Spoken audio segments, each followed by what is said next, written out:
paid for books, for boarding, and it also gave me a salary allowance, which was the equivalent of what that grade we get at that time. I believe it was like 80 naira, which is almost like 80 pounds, which is almost when in those days graduates were getting like 120 pounds. So I got that through medical school. So my parents didn't have to spend the cover of my education, apart from just giving me additional money to spend. So, but by the time I finished anatomy, I got into the clinical classes, and I liked surgery. I like obstetrics and gynecology. I was not too keen in the full obstetrics and gynae, but I preferred just that part that dealt with infertility and family plans. Now I have to go. I finished medical school. I continued to demonstrate in anatomy, but I did my youth service in the Navy. I was the flotilla medical officer on board the flagship of Nigeria. Then it was called LNS Nigeria, and to be a FMO, which is the flotilla medical officer, as a surgeon lieutenant, which is the rank of a captain. I controlled the ship in terms of their health, and went on different state visits to cruise to Liberia, Guinea-Bissau, and also take the ship all over overseas. And then came back. It was quite a nice experience.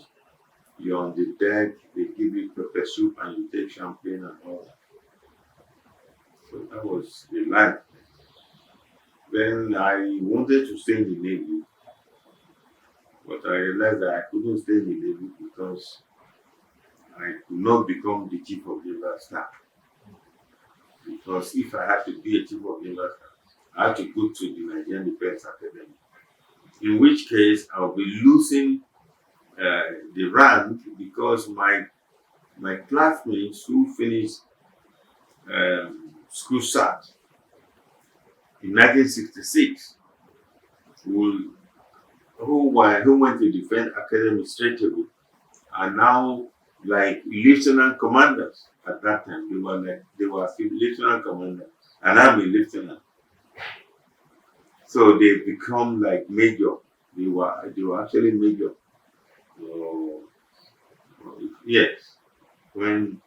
So there were 2 ranks ahead of me, and I have to go into the Navy. So I just said, no, let me go into the. At that time also, I had met some people at the medical school who told me that they would like me to study anatomy, because at that time, that particular subject,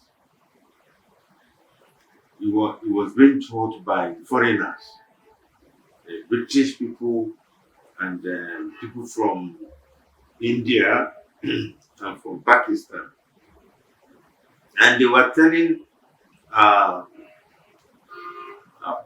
Vice Chancellor and Provost there that they have to continue to bring in foreigners to teach anatomy, because Nigerians do not understand anatomy.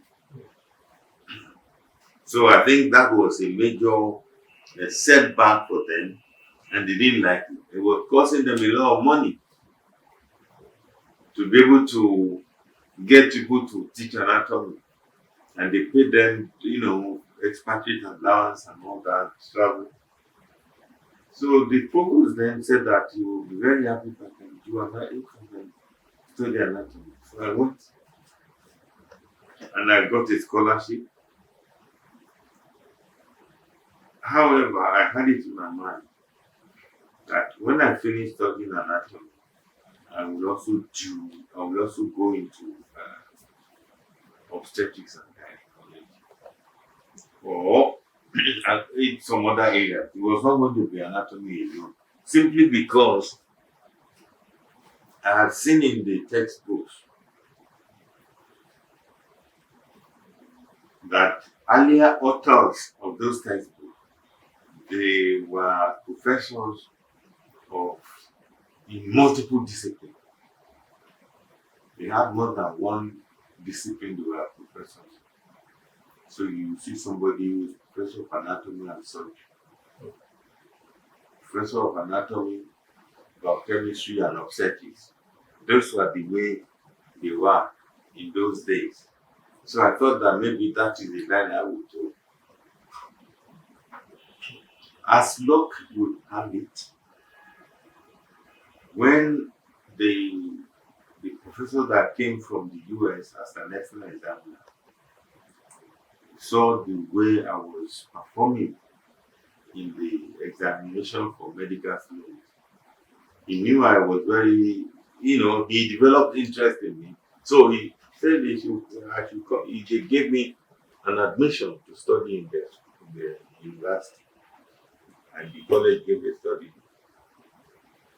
I worked with another young person who was a newly appointed professor. He was just about 7 years older than me, but he wanted to get a job. That was his ambition. So we were working together. That was abroad. Yeah, in Omaha, Nebraska. Fortunately for me, the area that I was going to study after my PhD was the area we're doing our research on. So we're in reproductive medicine research straight away. So my PhD was, even though in anatomy, but was specifically in reproductive endocrinology. But it was such that by the time I finished my master's degree, I was already being asked to be teaching endocrinology to resident doctors in obstetrics and gynecology department. So I did that course for them. And in that process, I also became a member of faculty of obstetrics department. And I still continue with my research, did my PhD, was teaching anatomy and teaching the residents in one. So I was traveling between two departments until I finished my PhD, and there was a need for me to come back to Nigeria because the head of the department had stroke. It was an Indian. Yeah. They had an Indian head of the department. They also had a Czechoslovakian professor. So I came back. I was working there, and I was I applied for position of senior lecturer, and I was appointed. So that was the way I went. And then very soon, I became the acting head of the department. And that was in 1980. By 1982, they made a position, they made an advert for position of professorship. And I applied. So I went from senior lecturer straight to become a full professor. At what age? I was 32 then. I was already acting head of the department at 29. I was also a consultant with the teaching hospital at that age of 29. And people were thinking that when he becomes a professor, he would then stop working. He would just be going. But I said that I was not going to be that kind of professor. And I told them that my ambition is not to become a professor, it's to develop more in science, in medical science.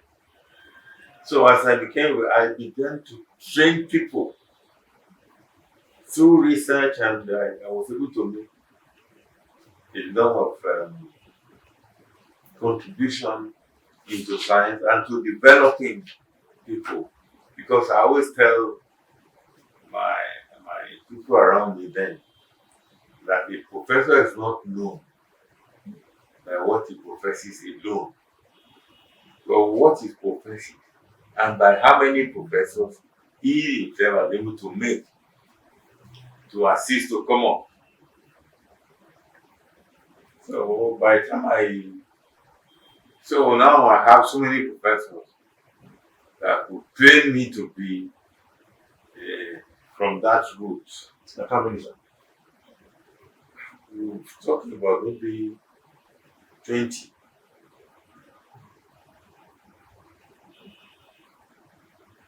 That's, they're now in different parts of the, and I still have going to help many more.